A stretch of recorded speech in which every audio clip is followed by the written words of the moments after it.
Hello साथियों, नमस्कार। आप देख रहे हैं आपका अपना YouTube channel DS Mishra official और आपके अपने चैनल पर इस नए वीडियो सेशन के साथ आपका हार्दिक स्वागत है। और यह वीडियो जो होगा वह संबंधित होगा कि यदि आप कम फी में सरकारी कॉलेज से डीएलएड करना चाहते हैं या फिर आप निजी संस्थान से भी डीएलएड करना चाहते हैं तो आपके लिए यह सुनहरा मौका है कि बिहार विद्यालय परीक्षा समिति द्वारा आयोजित बिहार डीएलएड संयुक्त प्रवेश परीक्षा में आप शामिल हों। तो इस वीडियो में मैं जो बिहार डीएलएड प्रवेश परीक्षा का फॉर्म अप्लाई हो रहा है और इस आवेदन करने से संबंधित जो भी महत्वपूर्ण बातें हैं सभी को आपको बताऊंगा एक एक करके, स्टेप बाय स्टेप, कि कैसे आपको यदि डीएलएड कोर्स करना है तो आप कैसे यह आवेदन करें, परीक्षा कैसे होगी, परीक्षा का क्या पैटर्न रहेगा और कब तक आवेदन करना है, फ़ी कितना लगेगा, कौन कौन इस फॉर्म को भरने के लिए पात्र होंगे, सभी चीज़ों को एक एक करके क्लियर करने वाला हूं। तो वीडियो आपके लिए महत्वपूर्ण होगा, अंत तक मेरे साथ बने रहेंगे। और यदि चैनल से अब तक नहीं जुड़े होंगे तो चैनल को सब्सक्राइब करके बेल आइकन को प्रेस कर लेंगे ताकि आगे भी डीएलएड से संबंधित, आपके परीक्षाओं से संबंधित या छात्र अभ्यर्थी जगत, शिक्षा जगत से संबंधित हर महत्वपूर्ण वीडियो आपको यहाँ देखने को मिलते रहें।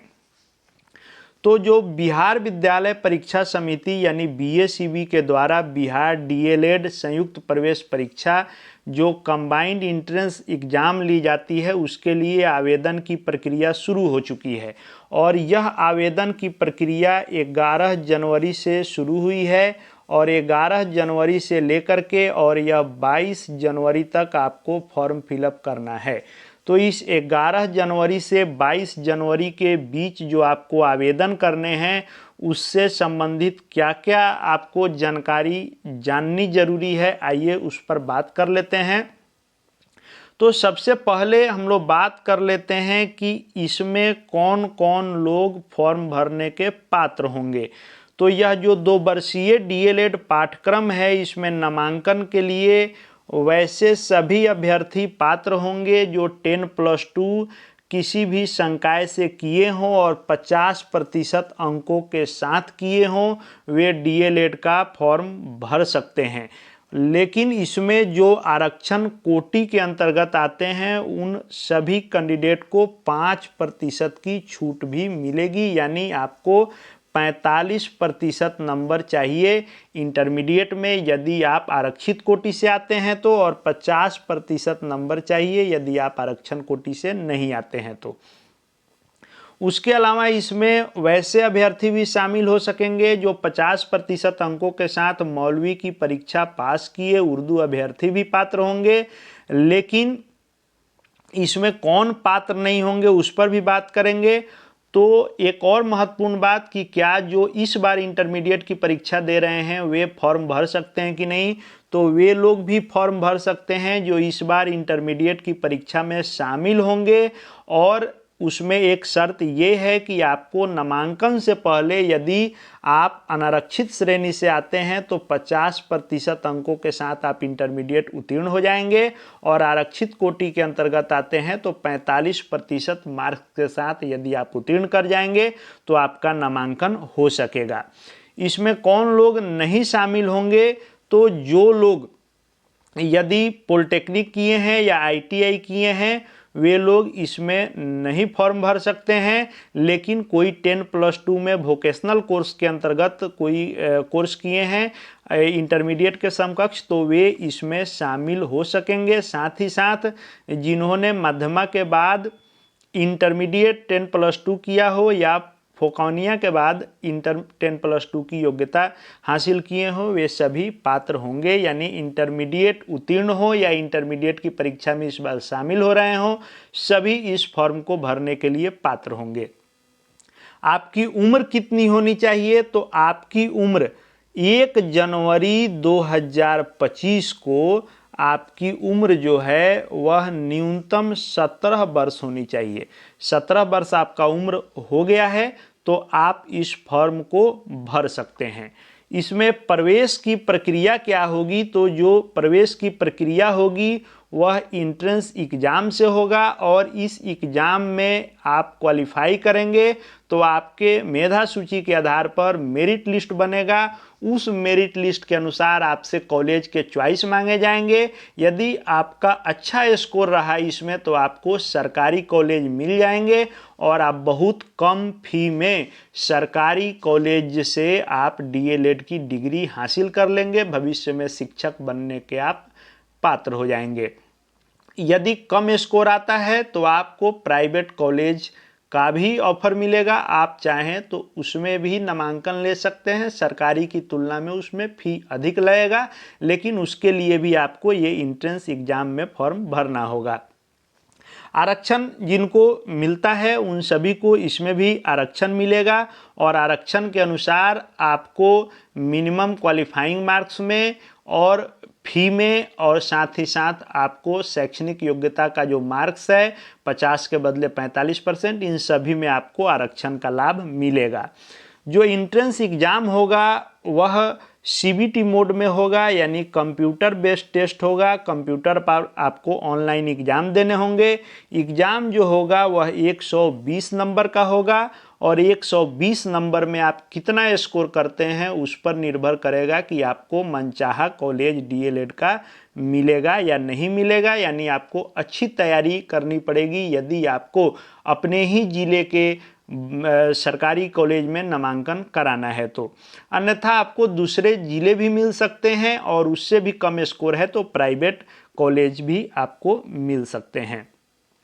जो परीक्षा होगी वह आपको 120 नंबर की होगी और इसके लिए आपको जो समय मिलेगा वह 2.5 घंटे आपको समय मिलेंगे और इस 2.5 घंटे में आपको 120 प्रश्नों को हल करने होंगे। जो परीक्षा का पैटर्न है उसमें आपको जो हिंदी है वह 25 नंबर का रहेगा, गणित है वह 25 नंबर का रहेगा, साइंस है वह 20 नंबर का रहेगा, सोशल साइंस है वो 20 नंबर का रहेगा और उसके अलावा और क्या रहेगा तो आपको अंग्रेजी रहेगी वह 20 नंबर की रहेगी और आपको रीजनिंग 10 नंबर का रहेगा। इस तरह टोटल 120 नंबर के प्रश्न पूछे जाएंगे जिनमें आपको सभी विषयों के प्रश्न देखने को मिलेंगे और आपको सबकी तैयारी करनी होगी। हिंदी भी 25 नंबर का है, गणित भी 25 नंबर का है, विज्ञान भी 25 नंबर का है, सामाजिक विज्ञान भी 20 नंबर का है और आपको अंग्रेजी जो है वह 20 नंबर का है और रीजनिंग 10 नंबर का है। आप किसी भी फैकल्टी में नामांकन लेंगे, चाहे साइंस से लें या सोशल साइंस से लें, आपको सभी विषयों की परीक्षा देनी होगी। परीक्षा सबके लिए एक समान रहेगा जो 120 नंबर का होगा।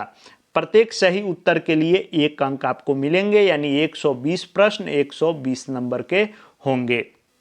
जो न्यूनतम आपको अर्हता अंक है वह है आपको 35% सामान्य उम्मीदवारों के लिए और जो आरक्षित श्रेणी के हैं उनके लिए 30% है। लेकिन यह जो 35% या फिर 30% है यह न्यूनतम है। आपको मनचाहा कॉलेज चाहिए, सरकारी कॉलेज चाहिए तो स्कोर अच्छा करना होगा, या सिर्फ क्वालिफाई करने के लिए है। परीक्षा फ़ी की बात कर लें, जो फॉर्म भरने में आपको परीक्षा का फ़ी देना है वह सामान्य कोटि यानी जनरल के कैंडिडेट को और साथ ही साथ ईडब्ल्यूएस और बीसी और फिर ईबीसी, इन सबको आपको जो फ़ी देना है वह 960 रुपये देने हैं। और जो आरक्षित श्रेणी के अंतर्गत सिर्फ अनुसूचित जाति और अनुसूचित जनजाति, आरक्षित श्रेणी के अंतर्गत तो ईडब्ल्यूएस, बीसी और ईबीसी सब हैं, लेकिन इन सबको 960 रुपये देने हैं। सिर्फ एससी और एसटी के लिए और दिव्यांग के लिए, इन 3 कैटेगरी के लिए फ़ी जो रखा गया है वह 760 रुपये रखे गए हैं। तो 2 तरह के फ़ी लगने हैं। सामान्य कोटि, आर्थिक रूप से कमजोर यानी ईडब्ल्यूएस, पिछड़ा वर्ग, अत्यंत पिछड़ा वर्ग, इन सबको 960 रुपये फ़ी पेमेंट करने हैं। ऑनलाइन माध्यम से आप खुद से यदि फॉर्म भरते हैं तो debit card, credit card, internet banking से या साइबर कैफ़े से भरते हैं तो 960 रुपये देने हैं। और एससी, एसटी और दिव्यांग इनको 760 रुपये देने हैं। उसके बाद आवेदन करने की तिथि मैंने शुरू में ही बताया कि आवेदन करने की जो तिथि है वह 11 जनवरी 2025 से लेकर के और 22 जनवरी 2025 तक आप फॉर्म भर लेंगे। समय कम है, आप निश्चित रूप से अर्हता रखते हैं तो फॉर्म इस डेट के बीच में आप भर लेंगे। उसके बाद यदि बात कर लें कैसे मेधा बनेगा, तो इसमें नॉर्मलाइजेशन की प्रक्रिया अपनाई जाएगी, क्योंकि कई शिफ्टों में एग्जाम होता है तो नॉर्मलाइजेशन किया जाएगा। आपको जो फॉर्म भरने हैं वह ऑफिशियल वेबसाइट यह है dledbihar.com। आपको dledbihar.com पर जाकर के ऑफिशियल वेबसाइट पर आवेदन करने हैं और उसमें जो प्रक्रिया है वह है कि पहले आपको पंजीकरण करना है, यानी अपना रजिस्ट्रेशन करना है। उसके बाद फॉर्म अप्लाई करना है, आवेदन पत्र भरना है और रजिस्ट्रेशन और आवेदन पत्र भरने के बाद आपको परीक्षा शुल्क का भुगतान करना है जो 960 और 760 है। वह किसी भी माध्यम से आप ऑनलाइन इसका पेमेंट कर सकते हैं। उसके बाद आपको अपना रंगीन फोटोग्राफ और अपना हस्ताक्षर सिग्नेचर अपलोड करना है।